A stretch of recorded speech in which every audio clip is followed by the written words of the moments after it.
18th pick in the NFL draft, the Indianapolis Colts selected Malik Hooker. To me, this was a good pick. Last year, they only had 8 interceptions through all 16 games, and they faced Brock Osweiler and Blake Bortles twice last year. So I think that at safety, he provides a good help. For my steal of the draft, I think it was Christian McCaffrey going 8th overall to Carolina Panthers. I think with Cam Newton coming off his offseason surgeries, I think it's going to help him because it's a weapon out of the backfield.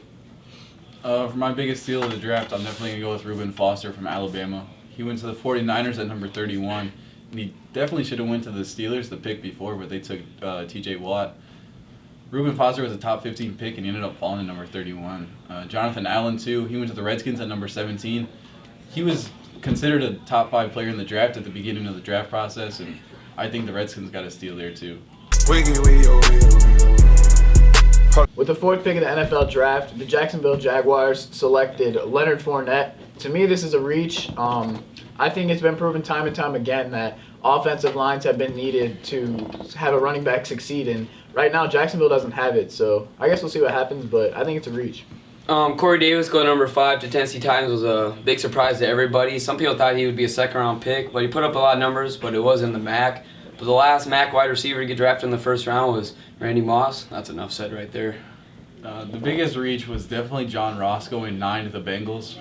The Bengals bought into that 4.22 40 time and drafted him at number 9, which he had no business being there at all.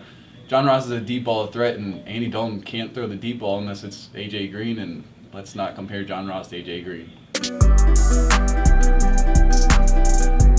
Congratulations to the Cleveland Browns for not messing this year's draft up. At number 1, they picked Myles Garrett, who obviously is a freak athlete. They picked Jabril Peppers, who I think will be good for their defense as well. And they've got a tight end in Njoku from Miami. So I think that they've got a pretty good lineup this year. Some people might have thought it was a stretch going Patrick Mahomes going number 10 to the Kansas City Chiefs, but I think after he sits a couple years behind Alex Smith, he's going to have a really good career, and he might be an all-pro quarterback. Going off of both what Ian and Gaiman said, Myles Garrett is a phenomenal pick. He's like 6'5", 270. He runs like a 4.640. That guy's a freak of nature, and he's going to be a freak on the defensive line for the Browns. And I also think Patrick Mahomes was a really good pick for the Chiefs.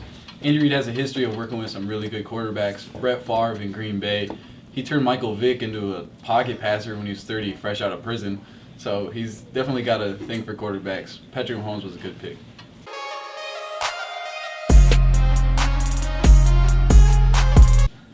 Last night, the Bears traded the San Francisco 49ers a 3rd-round pick, a 4th-round pick, and a 3rd-round pick next year to trade up 1 spot to get Mitchell Trubisky. Mediocre quarterback, in my opinion. He's got a career-high 8 wins at UNC, and I just don't see much potential in him. They had to go defense last night. They got to try and stop Aaron Rodgers in the NFC North, but guess that wasn't going to happen.